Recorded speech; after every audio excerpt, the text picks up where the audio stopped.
Isang mapagpalang umaga sa bawat isa, isang kagalakan muli natin na narito ulit tayo upang mag-usap mga kapatid, mga kaibigan, mga magulang, mga manggagawa sa ating Panginoong Hesukristo. At narito muli tayo upang mag-usap hinggil po sa salita ng Diyos. So, ayan po, nanayahan ko po kayo, nahiramin ko po ang inyong pakikinig, ang inyong attention sa bagay po na ito. Naway makatulong ito sa ating spiritual na buhay. Hindi po natin layunin na guluhin ang isip, ang ating damdamin, kundi ipaalam, ipaunawa ang katotohanan hinggil po sa salita ng ating Panginoong Hesukristo. Kaya nasa atin po ang kalayaan na binigay sa atin, na lagi ko sinasabi, ng kalayaan ay iniwan sa atin ng Panginoon. Kung hindi ka maniniwala, kalayaan mo yan. Kung maniniwala ka, kalayaan mo rin yan. Kaya nga nasa atin, kalayaan. Ngunit sabi po ng Biblia, kunin mo ang tama, itapon mo ang masama. Ayan. Diba? Piliin mo ang mabuti. May mababasa ba tayo dyan? Meron din po, mababasa tayo sa Biblia. Kung ating pagbabasihan ay salita ng Diyos, kaya sinasabi ko dahil may mababasa. Tandaan nyo po, kunin natin yung tama, pero itapon yung masama. Ayan po ang ibig pong tukuyin dito ni Apostol Pablo sa unang Tesalonica, mga kapatid. Ating pong mababasa. Sige po kung kayo may Biblia. Ito po introduction lang po natin. Dito sa versikulo 21 hanggang 22 ng unang Tesalonica Kapitulo 5. Subukin ninyo ang lahat ng mga bagay. Ingatan ninyo ang mabuti. Ito po yung King James Version ating binabasa. Pero sa NIV po, maganda rin po ang sinasabi ron doon. No, pagka-translate sa wikang Tagalog. Sabi rito sa 22, layuan ninyo ang bawat anyo ng masama. Nakita niyo pong sinasabi, ingatan ninyo ang mabuti. Ano rin po yung iingatan? Yung mabuti, hindi yung masama. Kaya ibig sabihin po rito, kunin natin yung mabuti at alisin yung masama. So yan po ang hangad natin, pag-aaral natin. Kaya nga ang kalayaan, iniwan po sa atin, mga kapatid. Kaya Biblia po ang ating babasihan, pag-aaralan. Wala po tayong ibang libro na babasahin. Wala po tayong, hindi tayo kumukuha ng anumang mga libro para mapatunayan lamang yung kanyang paniniwala. Biblia lang po. Kaya magsuri po. Alam nyo ba, mga kapatid, yung pagsusuri ay inuutos po yan. No, inuutos po yan ng ating Panginoon Hesukristo na mag-aral.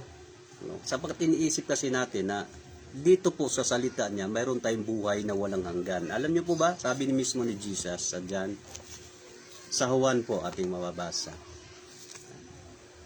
Sa Juan Kapitulo 5, no, Kabanata 5, ang talata po ay 39. Sabi rito, saliksikin ninyo ang mga kasulatan. Saliksikin ninyo.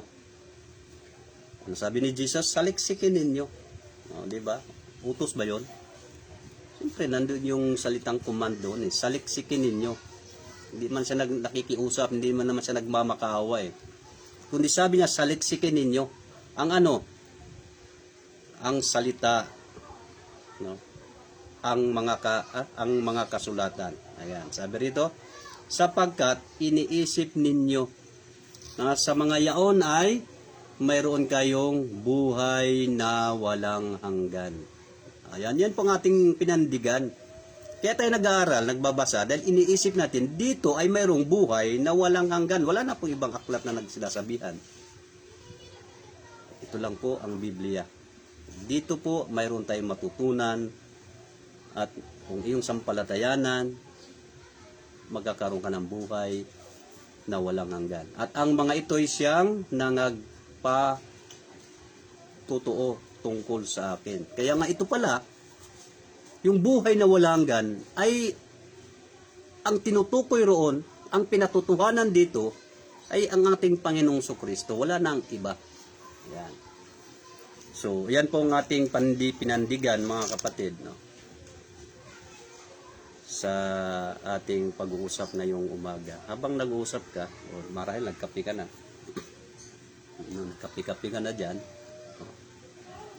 Sige, basa lang po tayo. Yung ating paksa po natin ay itutuloy po natin yung patungkol po sa... Yung, napapakinggan natin, napapanood pa nga natin to sa sinihan eh. Yung The Passion of Christ. Diba? Kita natin na para bang yung hinuli na siya, 'di ba? Hinagupit siya, pinalo siya, 'di ba? Naawa talaga, no? Minsan naisip mo kung nandoon lang ako, 'di ba? Para kang magiging hero din, 'di ba? Gusto mo ipagtanggol kasi napanood mo. Pelikula lang po 'yon. Pero sa ganun pelikula lang 'yon, mas matindi pa ang pagdurusa na nangyayari sa ating Panginoon Kristo, yung ginawa nila.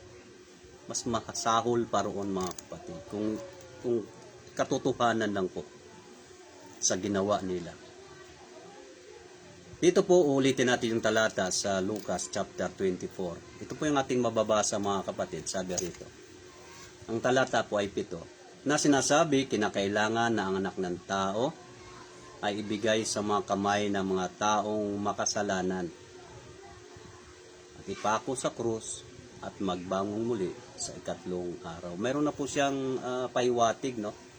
Ang mga sinabihan niya rito, yung mga alagad niya. Pero alam nyo, kahit na ganun ang sinasabi ng hindi pa rin lubos maintindihan.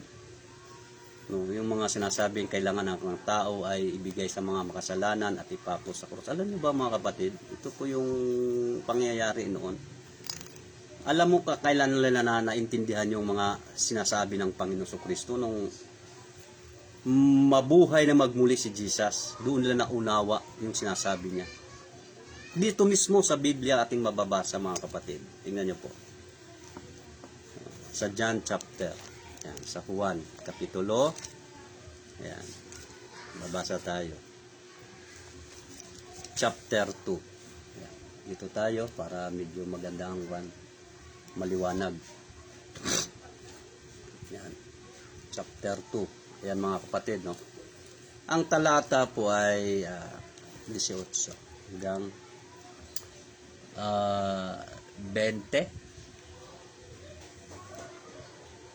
o 21. Yan. Kaya nga Biblia, no? Dito, babasa tayo. Sabi sa 18 hanggang 21. Ang mga Hudyo nga'y nagsisagot at sa kanya'y sinabi, anong tanda ang maipakita mo sa amin? Yamang, ginawa mo ang bagay na ito. 19, sumagot si Jesus sa kanya'y sinabi, igiba ninyo ang templong ito at aking itatayo sa 3 araw. 20. Sinabi nga ng mga Hudyo, 46 na taon ang pagtatayo ng templong ito at itatayo sa 3 araw. Tatapwat sinasalitaan niya ang tungkol sa templo ng kanyang katawan. Ganyan na po, ha. Ngayon sa 22 po. Nang magbangon na maguli nga siya sa mga patay, ay naaalala ng kanyang mga alagad na sinalita niya ito at nagsisampalataya sila sa kasulatan at sa salitang sinabi ni Jesus. Kailan po lang naunawaan yung mga pangangaral ni Jesus? Noong magbangon na magmuli sa mga patay ang ating Panginoon. Kasama na po dyan si Tomas. Kaya nga ang layunin ng Panginoon, bakit nagpakita sa kay Tomas? Para ipaalam kay Tomas na ako nga itong guro na dati tao. Ngayon po ay hindi na ako tao. Kaya daiti mo, ako ito. Yung proof na yan, pagdaiti sa daliri. Sa daliri, sa kamay, sa palad. Good morning, Sister Vilma Escuelas. Thank you for watching po.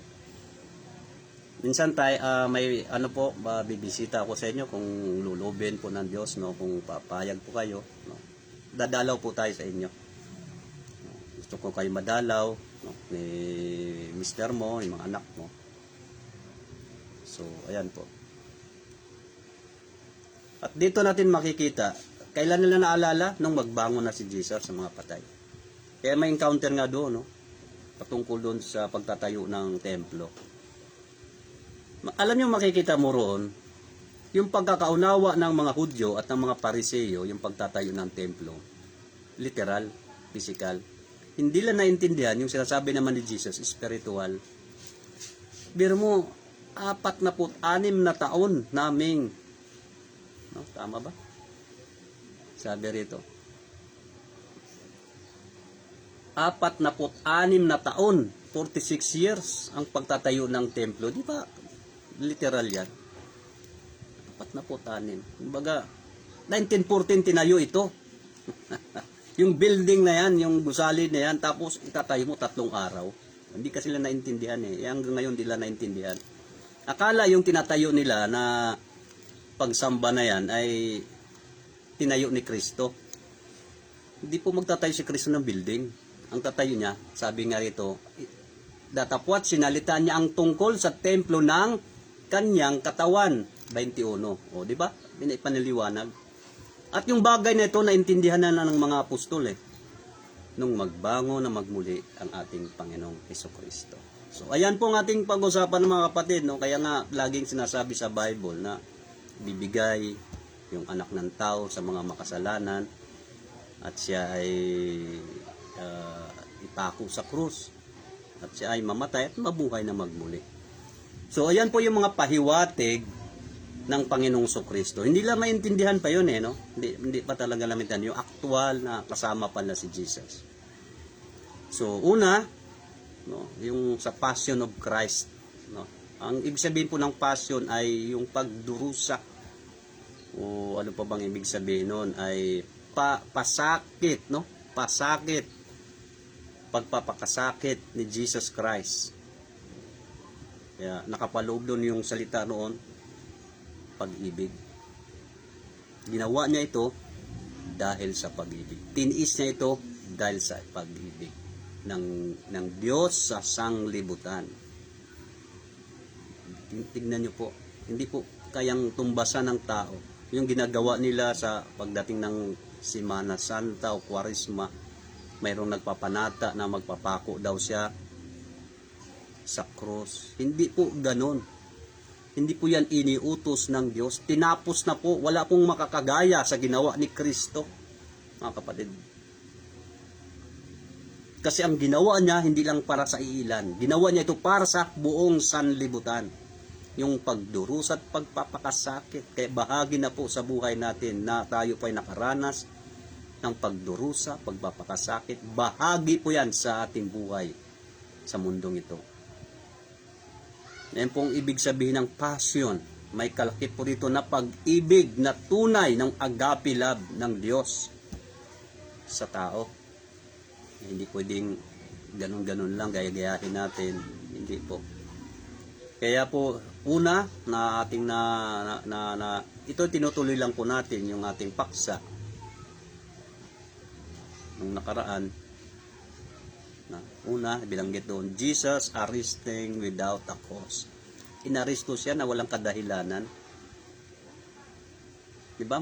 Kung sa panahon natin ngayon, pag arestuhin ka na walang kadahilanan, wala kang warrant of arrest, diba? Isang malaking ano yan, kaso ata yan, diba? May human rights violation. Di maraming gumagawa niyan. Inaaresto yung tao na wala namang dalang warrant of arrest, basta kunin ka lang ng kunin, diba?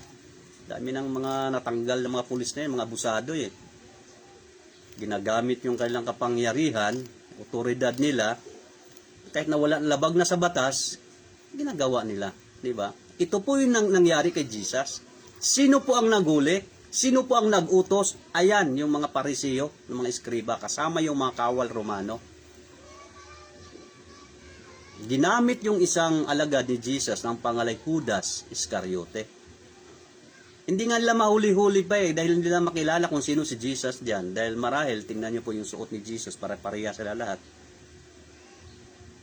Kaya ang ginawa ni Judas, isang sinyas, hudyat, na kung yung hahalikan niya, yun na ang kanyang guro. Diba? Ba't kailang pa niyang halikan kung kilala na nga nila si Jesus? Nakuha niyo po mga kapatid. Kaya nung halik ni Judas, ayan na, doon na hinuli si Jesus. Kung hinalikan niya si Pedro, di si Pedro ang uhulihin, pagkakamalan niyo na si Jesus. Diba?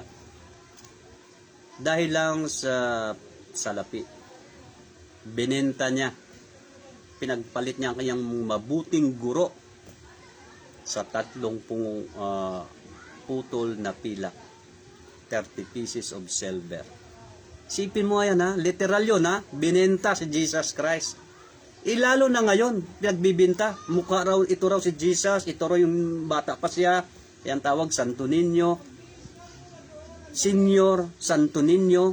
Mayroon bang senior na Santo Niño? Ang alam ko senior matanda, yung Niño bata. Di ba, saan ang doon, pustisya ron? Senior Santo Niño, ito namang tao naniniwala na wala bang pag-aaral, wala bang pagsusuri, bakit tinawag na senior kung ninyo man yan? At inutos ba talaga ng Diyos? Na yun ba yung mukha ng Diyos, ng Panginoong Kristo? Anong ginagawa? Bininta. Bibilhin mo? Yan, lululuhuran mo ngayon. Binili mo na yan ha. Pag-aari mo na yan. Sagrado ba yan? O, di ba? Isipin mo yan, no? Masakit pakinggan yan sa mga diehard, no? Mga masyadong debutante sa mga ganyan. Masakit talaga ang katotohanan kapag tinamaan na against sa kalooban ng Diyos. Pero kung tatanggapin mo yan maluwag sa puso mo, papalayain ka ng Diyos. Yan po ang sinasabi rito. Pinuli siya na wala pong kadahilanan. Dahil lang sa pangangaral ng katotohanan, dahil sa pagpanalangin sa mga may sakit, karamdaman, palayas ng masamang espiritu. Yun lang ang dahilan. Ang hatol sa kanya, death penalty. Sinong umakusa? Kababayan din niya na mga Hudyo na ayaw kilalanin siya. Diba? Kababayan niya na yun. Lalo na hindi pa na niya kababayan, talagang hindi pinaniniwalaan si Jesus. Yun ang kababayan niya, di siya kinikilala lalo na yung mga hintel. Hindi po ba mga kapatid? Kaya hindi po din sasabihin nung iba na sino ba nagpapatay kay Jesus? Yun nga kababayan na nga, lalo na pag hintel, hindi talaga kilalanin yan. Gagawa-gawa na naman ang kanyang storya na labag sa utos ni Kristo. Kaya ang ganon, yan ang una niyang, yung hinuli siya, yung kalbaryo na sinapit niya, di ba? Siya ay niluraan sa mukha, pinagsusuntok, at tinatampal, binugbog, at siya ay muling niluraan, no? Sinaktan sa ulo, no? Niluraan, tinakpan ang mukha, pinagsusuntok, at lalong nagpahirap sa kanya. Yung tinik sa ulo, nilagyan ng koronang tinik. At gumawa pa sila ng cross, pinaksan sa kanya, dalhin doon sa bundok ng Golgota. Sipin mo yan, yan ang passion Yun yung pagdurusa na sinapit ni Kristo alang-alang sa iyo at sa akin. Hindi nyo ba na-imagine yan mga kapatid? Akala kasi sila kwentong barbero lang yan. Akala kasi nila yung kwentong fairy tale. Hindi po, ito po'y katotohanan. Mga kapatid, na nangyayari sa buhay ni Jesus Christ na dapat ipaalam sa atin na huwag nating sayangin yung ginawa ni Jesus sa krus ng Kalbaryo. Wala pong ibang gumawa niyan, siya lang. Siya lang ang dugo na walang bahid na kasalanan. Ang dugo niya, siya yung naghugas ng ating mga kasalanan. Siya ang nagpatawad, tumubos sa ating mga kasalanan, mga kapatid. Alam niyo ba? Tinubos tayo. Sabi nga ni Pablo dito sa Book of Efeso. ating babasahin, mga kapatid. Kung inyong mabasa rito sa Ephesians. Sa Ephesians chapter 1, ang talata po ay, ito po, no, mababasa po natin dito. Versikulo 7. Episo, Kapitulo 1, versikulo 7. Sige, basahin po din. Sabi rito, nasa Kanya mayroon tayo ng ating katubusan sa pamamagitan ng Kanyang dugo. Nakita niyo po, na kapatawaran ng ating mga kasalanan ayon sa mga kayamanan ng Kanyang biyaya. Maliwanag po, di ba, sa magitan ng Kanyang dugo. So ayan, nagpapahayag sa atin na yung Kanyang dugo hindi pwedeng maitutumbas sa dugo ng sanlibutan ng tao, ng mga hayop, sa Kanyang dugo. Kaya iba po si Jesus, di ba? Iba po. Yung hinahamak nila, inaalimura nila, iba pala yung taong yon. Hanggang ngayon, inaalimura pa rin. Hinahamak, minamaliit. Isipin mong kilalali mong tao lamang. Kung tao lamang siya, hindi na siya aabot sa bundok ng Golgota. Doon pa lang sa kulungan, patay na ang tao. Yung bugbog, sampal, tadyak. Mahuhumureds ka na eh. Tapos mayroon pang tinik sa ulo. Aabot ka pa ba ron? Sa bundok, pasan-pasan pa yung cross. Hindi na, doon pa lang mamamatay ka na, maubusan ka na ng dugo. Pero bakit nakayanan ni Jesus Christ? Yan ang kamanga-mangha. Di ba, mga kapatid? Kamanga-mangha, nakapagsalita pa nga siya habang nakapako sa krus. Nagligtas pa siya roon ng kaluluwa. Isipin niyo, mga kapatid. Kaya hindi po, wala pong dahilan kung pag-usapan natin kay Jesus. Maraming alibay ang tao. Pero kung totoong gusto natin, may magagawa tayo eh. Pasensya na, di ako makadalo. Dahil alibay na lang natin yon. Kailan pa maglilingkod sa Diyos? Kailan ka pa lalapit kay Kristo kung mayroon ng hindi magandang mangyayari sa pamilya mo, sa buhay mo? Kaya nga pinapaintindi, pinapaalam sa atin ang Kanyang mga salita na habang may buhay ka pa, binigyan ka pa ng pag-asa. Kaya huwag nating abusuhin, huwag nating sayangin yung pagdurusa, pagpapakasakit niya doon sa krus ng Kalbaryo. Yan po yung sinasabing passion of Christ, mga kapatid. Pangalawa, Jesus, no, yung una, resting without a cause. Pangalawa, Jesus suffered on the cross. Yun po, no? Anong big sabihin ng suffered yun? Kanyang naranasan eh. Ano bang naranasan niya roon? Doon sa krus ng Kalbaryo. Maganda ba? Masaya ba? Doon na po sa krus ng Kalbaryo, ito po yung nagpapahiwatig ng pagtitiis niya, pagdurusan niya. How he suffered on the cross, no? Kung paano siya nakaranas ng kapaitan, pagdurusa, habang siya nakapako sa krus. Nakapako na nga siya, no? Nagdumaranas pa rin ng pagdurusa. Alam niyo ba? Iba pa yung hindi pa siya nakapako, no? Talagang nagdurusa na siya. Nung nakapako na nga siya, nagdurusa pa rin eh. Isipin niyo yung passion ni Jesus Christ sa tao. Kaya nga sinasabi kong passion, nakapaloob nito yung love. Yung genuine love. Yung the agape love, the agapo love. Yan sa Greek, di ba? Kaya nasabi roon. Kaya dito makikita po natin, mga kapatid, no?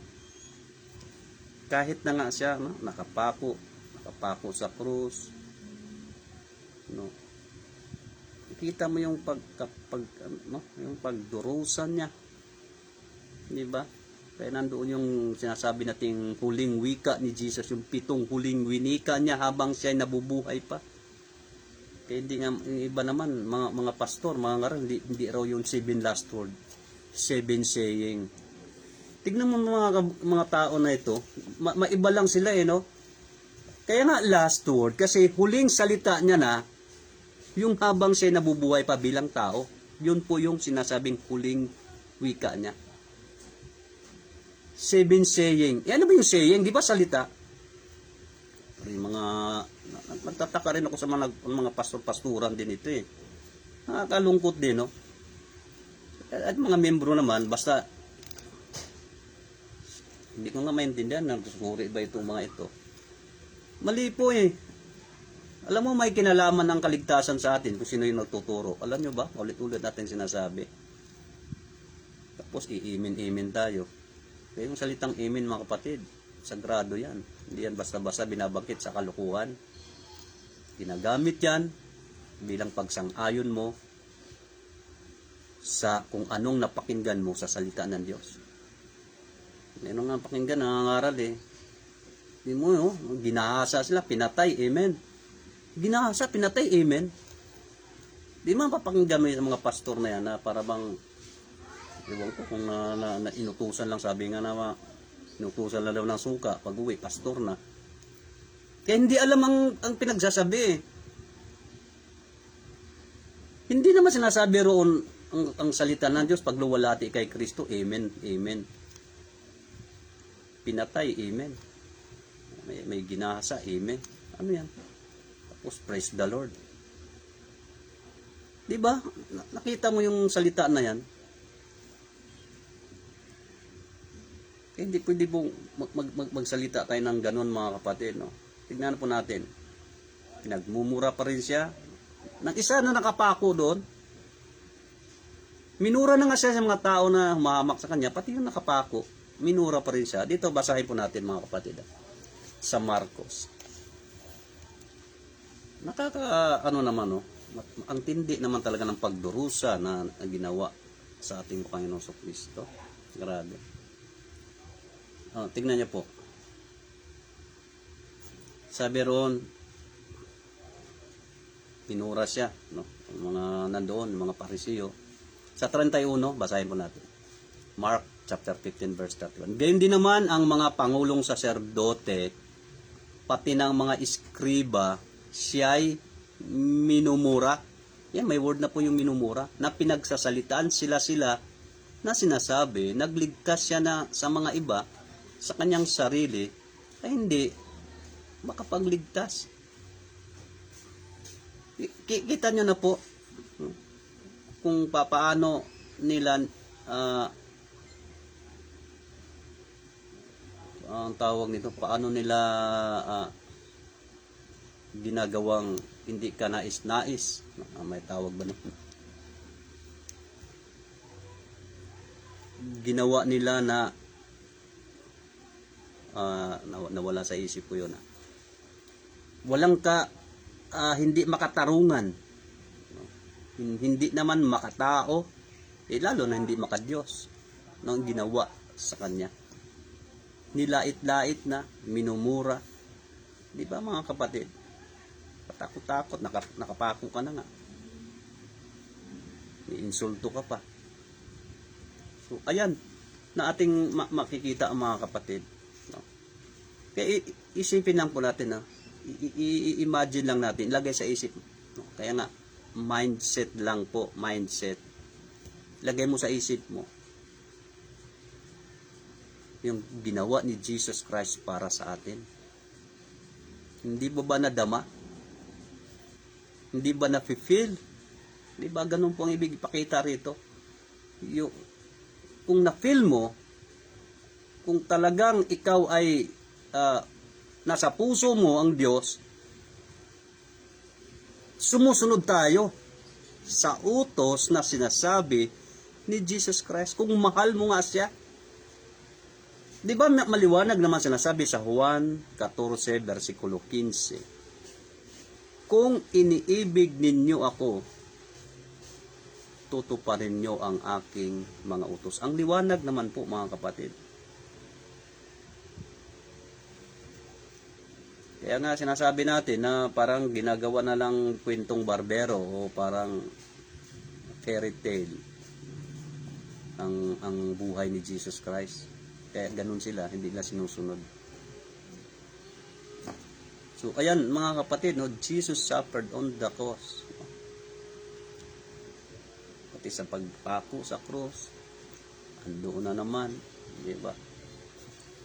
Ang tindi, no? Minsan pag naisip mo yung ginawa sa kanya, para bang kung ako kaya yon, mabubuhay pa kaya ako? Kaya ganun katindi ang pagmamahal niya, no, sa tao. Alam niyo ba, mga kapatid?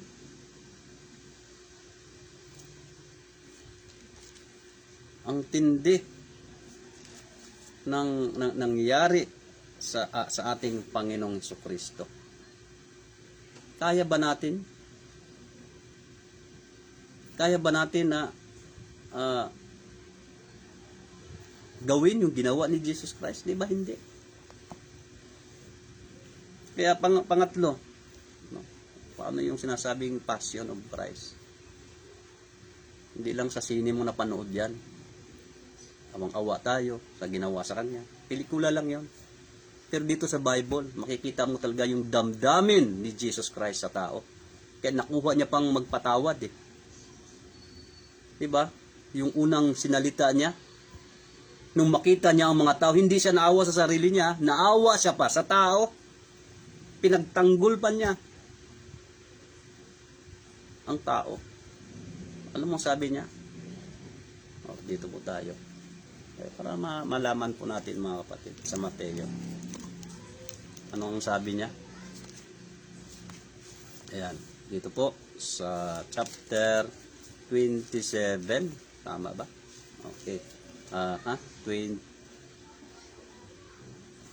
27 niya.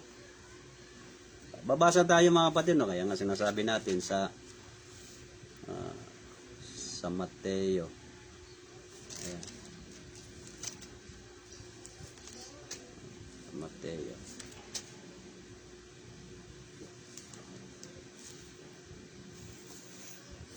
Sige. Babasa tayo, mga kapatid, no?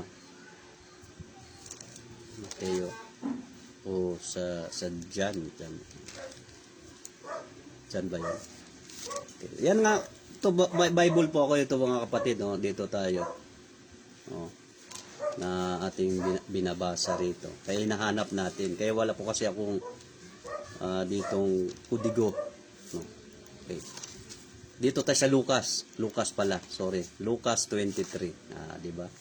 Salamat, Panginoon, pinaalala mo sa sa versikulo 34.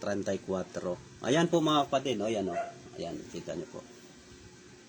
At sinabi ni Jesus, Ama, patawarin mo sila. Kita niyo na ibig sabihin doon, nakuha pa niya magpatawad sa kabila ng ginawa sa kanyang pagpapakahirap, pagdurusa, sinaktan na siya. Ang sabi pa niya rito, Ama, patawarin mo sila sapagkat hindi nila nalalaman ang kanilang ginagawa. Ayan pala ang mga tao. Kung alam lang ng tao ang ginagawa niya, hindi na ipinako sa krus si Jesus. Bakit? Alam niya eh. Pero dahil hindi alam, yun po ang ginawa. Kaya hanggang ngayon mga tao, hindi nila alam ang kanilang ginagawa. Kaya sabi ni Jesus, patawarin mo sila. Nagtanggol pa. At sa pagbabahagi nila ng kanyang mga suot, ay kanilang pinagsasapalaran. Good morning, Julian Salvador Calio. Thank you for watching. So, tignan po natin, no, yung pagpapakasakit ni Jesus Christ sa krus. Yun yung unang winika niya eh. Kaya nga sinasabing 7 last word. Kaya huwag tayong mag-iimbento ng mga pastor kasi dyan, natawag lang ng pastor, 7 saying, hindi raw, mali raw yung 7 last word. Tignan mo nga ano tong mga taong ito? Pastor Panturing, tapos ganun kung magsalita. Bakit last word? Sige nga, pastor, no? Pastor. Kasi ito na yung mga salita na binitawan niya habang siya nakapako sa krus. Wala ka nang mababasa. Kaya nga, kung babasahin mo, 7. Hindi yung saying. Sinalita nga, ano ibig sabihin ng saying? Tignan mo sa dictionary. Diba? Ayan po yung una. Ang una niya sinabi, pagpapatawad. Bakit? Mahal niya tayo. Sino ka man, mahal ka ng ating Panginoong Jesucristo. Mahal tayo mga kapatid. Sino ka man, sabihin mo, kaya pa ba kung patawarin ang dami ko ng kasalanan? Kapatid, kaibigan, kaya kang patawarin kung taus-puso ka na hingi ng tawad sa ating Panginoong Kristo. Gaano man kapula, no? Sabi ni Isaiah, babasa po tayo mga kapatid, para hindi tayo magkakamali ng pagbigkas na mas magandang basahin na lang natin. Sa Isaiah chapter 1, ang talata po ay, dito na tayo sa maliwanag. Yung cellphone natin naghahang pa rin eh. Okay, chapter 1. Okay, dito po no, ating titignan para mabilis natin mabasa. Sa versikulo 18, Isaiah chapter 1. Magsiparito kayo ngayon at tayo'y magkatwiranan. Anong sabi niya? Inanyayahan niya, ni-encourage niyang tao. Sina-challenge niya tayo. Come now. Magsiparito kayo ngayon. At tayo'y magkatwiranan. Mag-usap tayo, katulad ngayon, magkatwiranan po tayo. Sabi ng Panginoon, bagaman ang inyong mga kasalanan ay maging tila mapula. Mayroon pa bang kasalanan na mas matindi pa sa pula? Ibig sabihin nito, gaano mang kalaki ang iyong pagkakasala, kapatid, ang dami mo nang pinatay, ang dami mong ginawang kasalanan sa batas, hindi ka mapatawad ng tao, hindi ka mapatawad ng batas, tandaan mo, may Diyos na handa kang patawarin niya. Pinatutunayan na yan doon sa krus ng Kalbaryo. Di ba kaya nga mayroong kasama siya doon ng mga kriminal na ang titindi ng kasalanan noon? Nakuha niyo po ba? Na mayroong doong suwail, mayroon naman doong niligtas si Jesus Christ. Kaya sabi nito, gaano man, bagaman ang inyong mga kasalanan ay maging tila mapula, ay magiging mapuputi na parang niebe. Bagaman maging mapulang gaya ng matingkad na pula, ay magiging parang balahibo ng bagong paligong tupa. Yan na po mga kapatid. Ganun po ang Diyos. Ganun po si Jesus Christ. Handang patawarin, hindi niya tinitignan. Ang tinitignan niya kung taos-puso mo bang tanggapin siya. Sincero ka ba? Kaya inikaya tayong lumapit sa Kanya. Ang kapatawaran andyan na, nakalaan na. Ang kailangan ng tao, umaksyon na lang lumapit sa Kanya. Mga kapatid, hindi ka mapapatawad kung hindi ka kikilos, gagawa, hihingi ng tawad sa iyong mga kasalanan. At pagkatapos niyan, ito rin po ang sabi sa Bible, mga kapatid, sa aklat ng mga gawa. No? Sa aklat po ng mga gawa, babasa po tayo. Kapitulo 3. Para hindi na ako magsasabi, dito na lang po tayo magbabasa. Sa versikulo 19. Siya po magsasalita sa atin. Sabi sa 19, kaya nga, mangagsisi kayo. Yung unang words na yung unang sentence na yon, mangagsisi. Repent ye therefore. Pangalawa, at mangagbalik loob. Yun ang pangalawa, kaya nga may kama, kag binasa mo. Kaya wag nating baliwalain yun, yung kama, tuldok dyan. Yung pandamdam, question mark. Mahalaga yan para maintindihan natin. Yung una, mangagsisi kayo. Repent ye therefore. Pangalawa, and be converted. Mangagbalik loob. Hinikaya tayo, kapag nagsisi ka, nagbabalik loob. Hindi nagsisi ka lang, di ka man nagbabalik loob. Kaya ang tanong, sincere ka ba? Kaya nga, dito mapapatunayan, kapatid, na ikaw ay babaguhin ng Diyos kung sincero ka. Kaya nga itong Pasko na naman, bagong taon, New Year's resolution, kaya hindi mo makakamtan ang pagbabago dahil hindi ka sincero at wala kang takot sa Diyos. Makakamtan lamang ang tunay na pagbabago kapag taus-puso ka, humingi ng kapatawaran at talikdan mo ang kasalanan mo. Susunod ka kay Kristo. Doon mo maranasan ang tunay na pagbabago. Sabi nga, at mangagbalik loob upang mga pawi ang inyong mga kasalanan, meron pa bang natira? Ano bang kasalanan yan meron ka? Mga na po ito. Para mapawi ang iyong mga kasalanan, kaibigan, tandaan mo, magagsisi ka at magbalingog kay Kristo. Pangako ng Diyos, ano po ang magiging resulta? Upang kung magkagayon ay magsidating ang mga panahon ng kaginawaang mula sa harapan ng Panginoon. Sino pong magbibigay ng kaginawaan? Ang Panginoon. Darating ang panahon, kapatid, hindi natin alam ang panahon natin sa mundong ito. Kaya nga may panahon tayong itinakda. Kaya nga itong taon na ito, itong buwan na ito, may nabalitaan tayo, may namatay. Hindi niya alam na hanggang December lang pala siya. Paano kung 2024, kung hanggang kailan tayo? Mabubuhay pa kaya tayo? Hindi natin alam. Ipagkatiwala natin sa Diyos.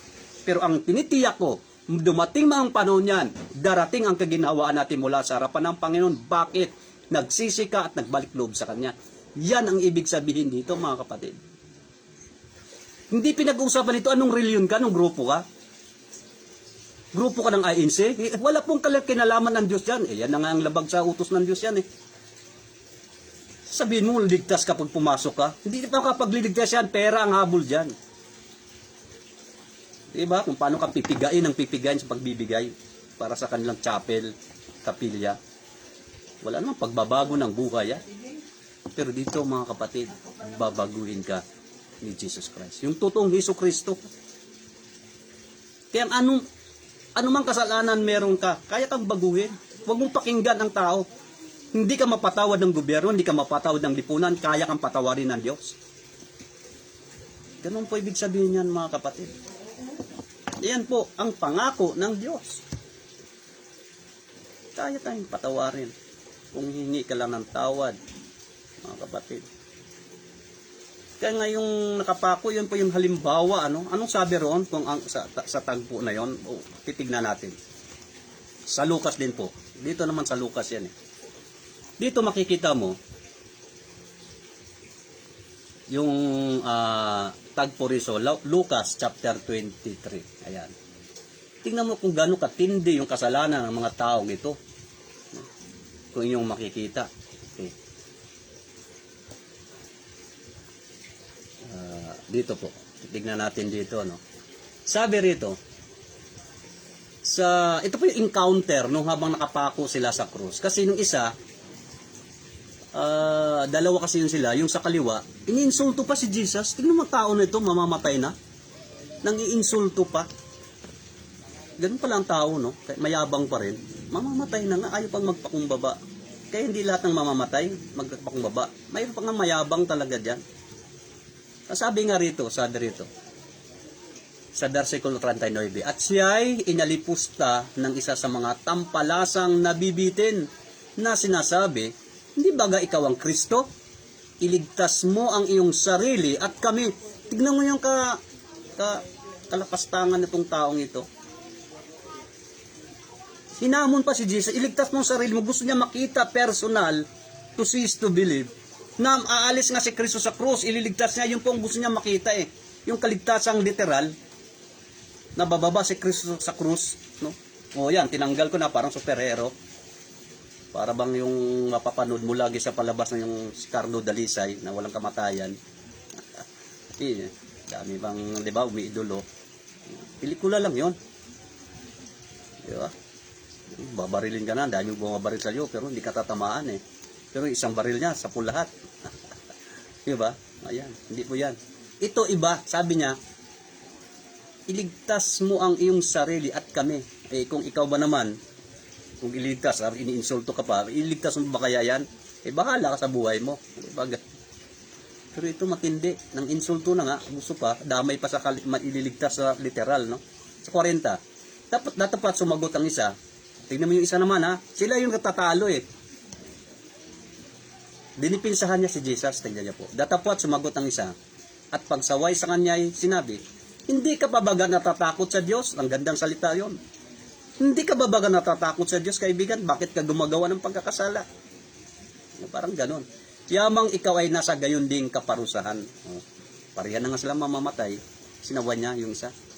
Gayong kaparusahan, karapat dapat ang talaga tayo. Ito, tuloy natin sa 41. At tayo sa katotohanan ay ayon sa katwiran, sapagkat tinanggap natin ang nararapat na kabayaran sa ating mga gawa. Datapwat, ang taong ito'y hindi gumagawa ng anumang masama. Kilala, mas mabuti pa ito, kilala niya si Jesus eh.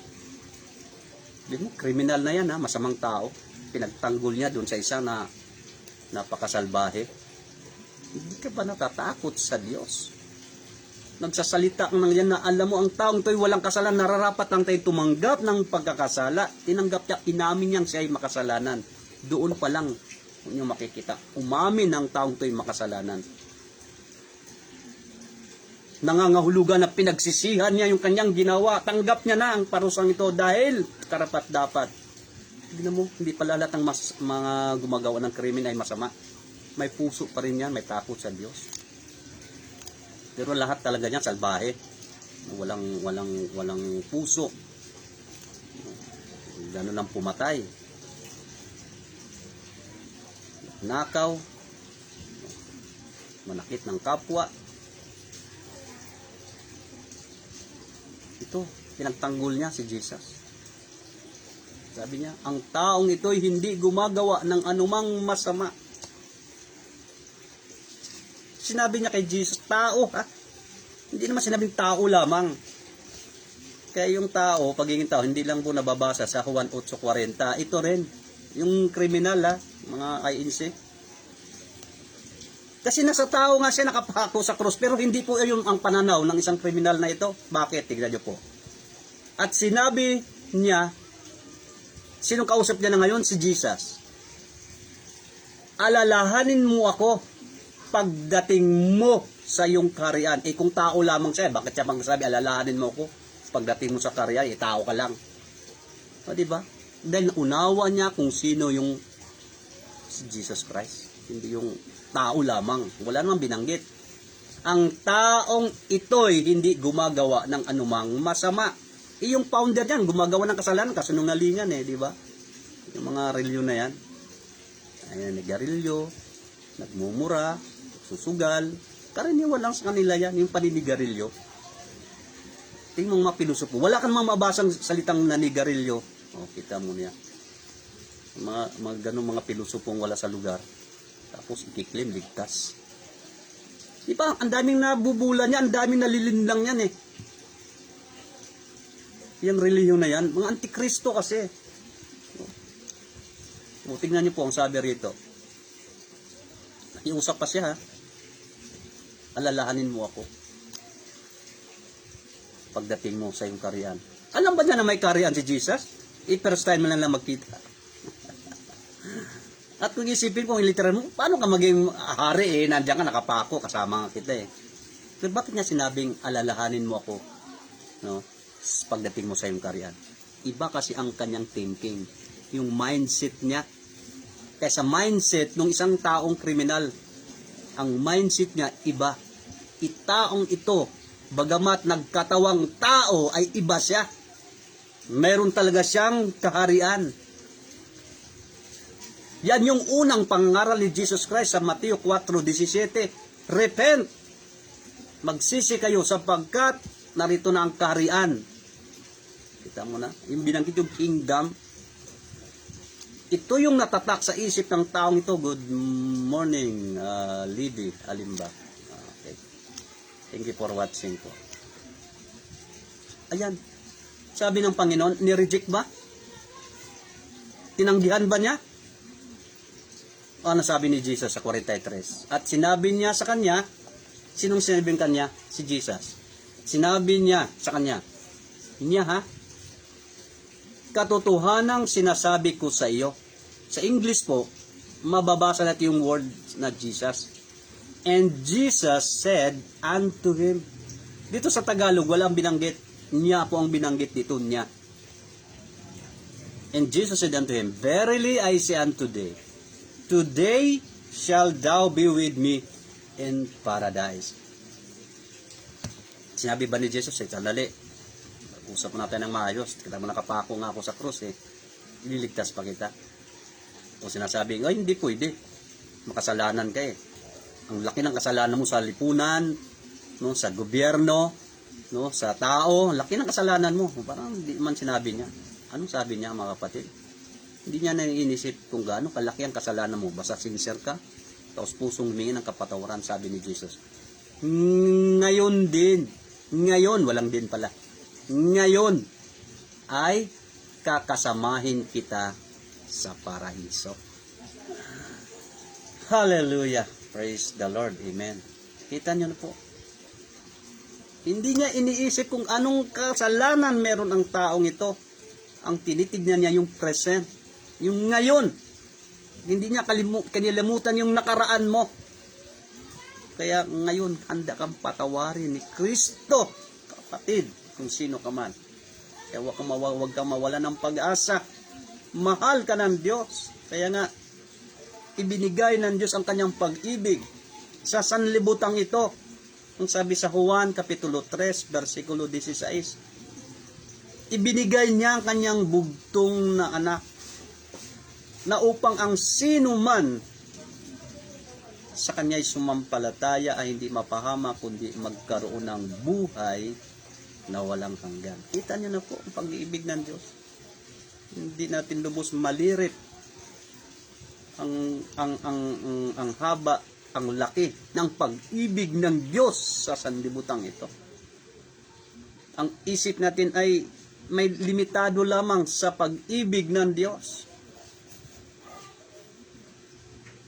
Kita niyo na po, mga kapatid, kayang patawarin kung pinatawad nga yung criminal na ito, na isang masamang tao, isang masama. Handa ka rin patawarin ni Kristo ngayong oras na ito. Sinong nagpapatawad? Si Jesus Christ. Kaya hindi pwedeng sasabihin, sumapi ka sa reliyon namin, maliligtas ka. Kahit sumapi ka, kung hindi ka tumanggap kay Kristo, hindi ka nagsisi ng iyong mga kasalanan, wala pa rin kabuluhan yung reliyon na yan. Yan po ang totoo, mga kapatid. Yan po yung passion of Christ, mga kapatid. Sino po yung sinabihan ng passion? Si Kristo, wala nang iba. Hindi naman si Manalo, hindi si Charles Russell, hindi si Joseph Smith, hindi si Muhammad. Wala pong mga reliyon na yan, walang kwenta yan. Si Jesus Christ lang po. The passion of Christ. Kaya, ang panghuli ng passion. Hindi po ito pelikula, ha. Totoo po itong nangyayari. Yung ating pinag-uusapan ngayong umaga. Sabi rin sa panghuli, even his death, he suffered brutality. Kita niyo na po, ha. Kung yung buhay nga siya, brutal nga ginawa sa kanya, alam mo yung patay na nga siya, brutal pa rin yung ginawa sa kanya. Di ba? Yan ang passion ni Jesus Christ. So, suffered. No? Pagdurusan niya, pagpapakasakit, buhay man o patay, naranasan pa rin niya. Patay na siya, ha? Anong ginawa sa kanya? Patay na si Jesus, anong ginawa? Tinusok yung tagiliran para mapakita lang na talang patay na ito. Talagang matindi talagang torture talaga sa kay Jesus. No? Kaya mo ba, kapatid, gayahin mo? Kung gagayahin mo, ako tutusok. Kung hindi ka sisigaw. Hindi mo kayang gayahin ito. Ano sabi sa John chapter 19? Okay, babasa tayo, ha. Yung tinusok sa tagiliran po ba, mga kapatid? John chapter 19. Sige po, babasa tayo. Ang talata po ay 34. Sabi rito, gayon may pinalagpasan ang kanyang tagiliran ng isang sibat ng isa sa mga kawal at pagdakay lumabas ang dugo at tubig. Ang tindi pala doon sa kanila, no? Yung nakapako para mapatunay yung patay. Yung tuhod, binabali pa yan. Pero, kay Jesus, hindi pwede. Hindi pwedeng gawin sa kanila yan. Dito na makikialam ang Diyos. Pwede lang, ayan, saktan, nalimurahin. Pero yung pagbali, tingnan mo sa 33. Sabi rito. 32 mo na. Ayan. Ng John chapter 19. Nagsiparoon na ang mga kawal at inumog, break the legs sa English, Inumog ang mga hita ng una. At nang sa isa na ipinako sa krus, nakasama niya, inumog binali yung buto. Pero ito pagdating sa 33, ngunit nang magsiparoon sila kay Jesus o kay Jesus, ay makitang siya'y patay na. Ayun, patay na. Anong namatay? Physical. Ay hindi na nila inumog ang kanyang mga hita. Kung yung nabuhay lang yung dalawang kriminal doon, unfair naman, bakit hindi inumog kami lang? Hindi pwede. Dito na nakikialam ang Diyos. Hindi pwedeng gawin na kay Jesus. Pwede lang, ayan, namatay lang Ginawa na nila Pero yung babaliin mo buto, hindi mangyayari. Dahil kapag binali nila, paghawak pa lang, mamamatay na yung tao dahil sa kakapangyarihan. Hindi pa hintulutan ng Diyos Ama. Alam niyo ba mga kapatid? Hindi pwede mangyari. Inubog na makitang patay na, hindi na nila inumog ang kanyang mga hita. 34. Gayon may, pero ito po, pinalagpasan ang kanyang tagiliran ng isang sibat ng isa sa mga kawal at pagdakay lumabas ang dugo at tubig. Sa time na yon, nagligtas pa nga si Jesus ron. Patay na Patay na, hindi na nagsasalita. Nagligtas pa. Yung tumusok sa kanya, tingnan niya po sa 35. At ang nakakita ay nagpatotoo. At ang kanyang patotoo ay totoo.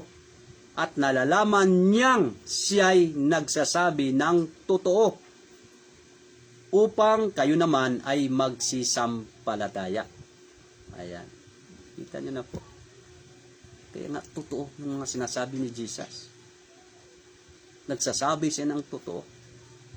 Kaya nga yung sinasabing hindi pwedeng baliin, nakasulat na kasi sa Biblia yan dito sa 35. At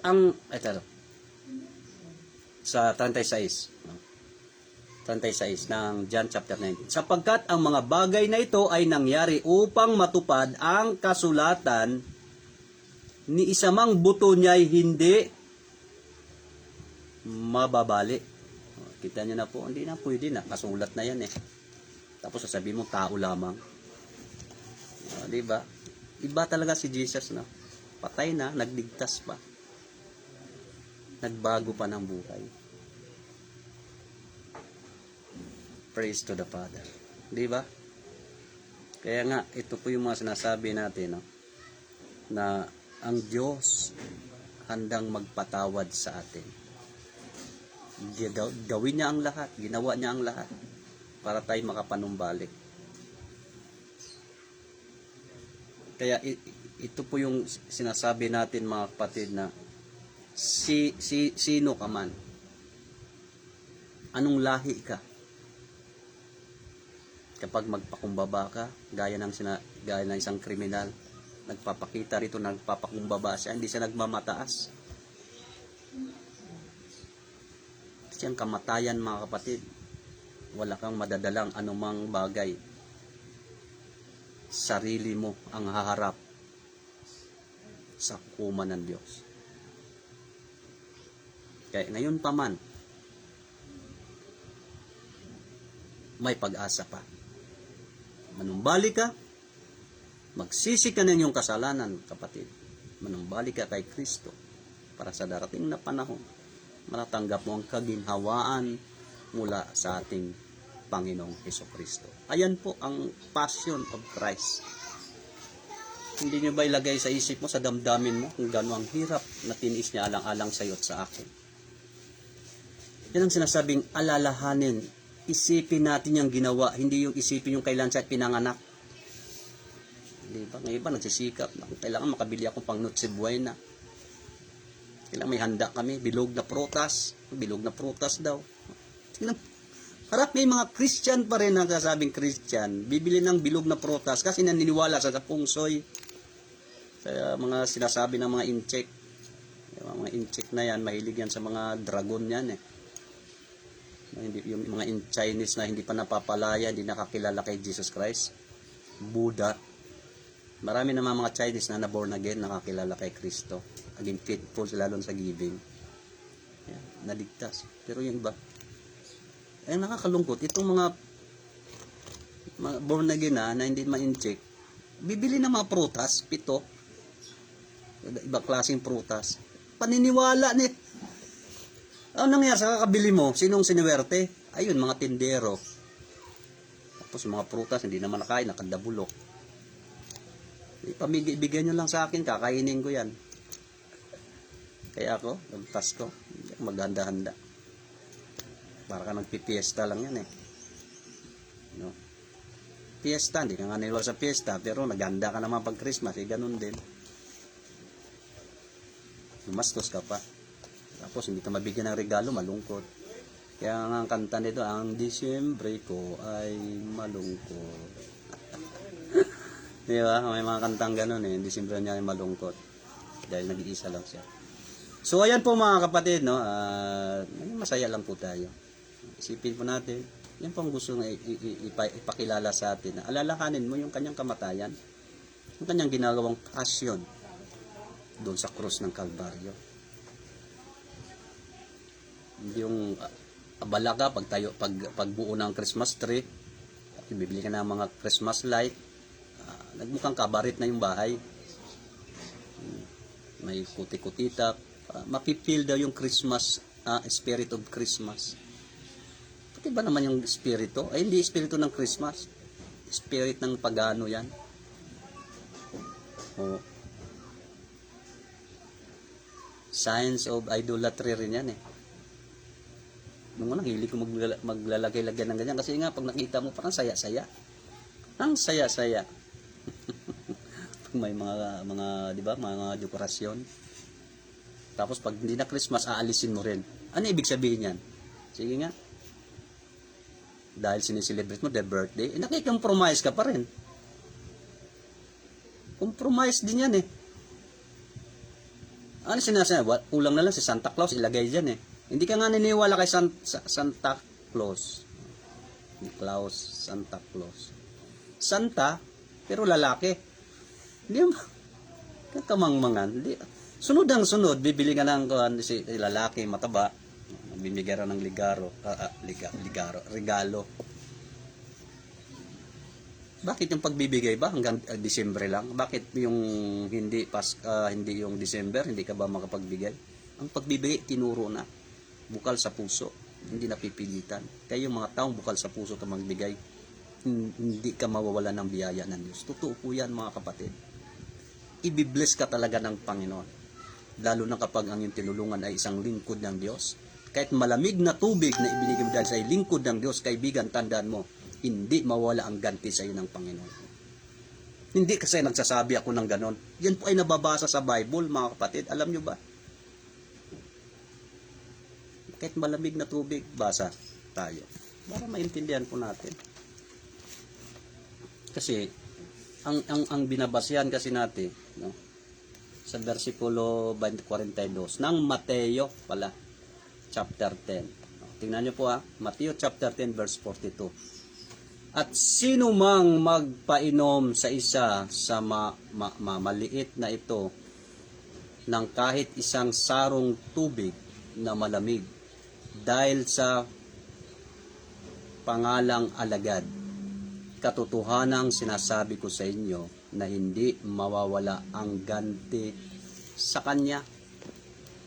Malamig na tubig dahil sa pangalang alagad siya ng Diyos. How much more kung may kulay pa yung tubig? Ano yung kulay na yan? Yung juice, di ba? Huwag yung soft drinks, no? Yung juice, pineapple juice, di ba? Lalong matindi. Malamig nga lang ng tubig eh. Ilalo kung higit pa roon, hindi mawawala ang ganti. Kaya ngayon, ang pagbibigay hindi po Disyembre, kahit anong buwan. Kaya salamat sa mga kapatiran na tapat na nagbibigay, tumutulong doon sa lingkod ng Diyos, sa mga pastor ninyo. Mahalin nyo pang pastor ninyo, kaibigan, batid. Dahil silang mag-asawa ay ibinigay nilang kalambuhay para lang maalagaan ang mga tupa ng Diyos. Yan po.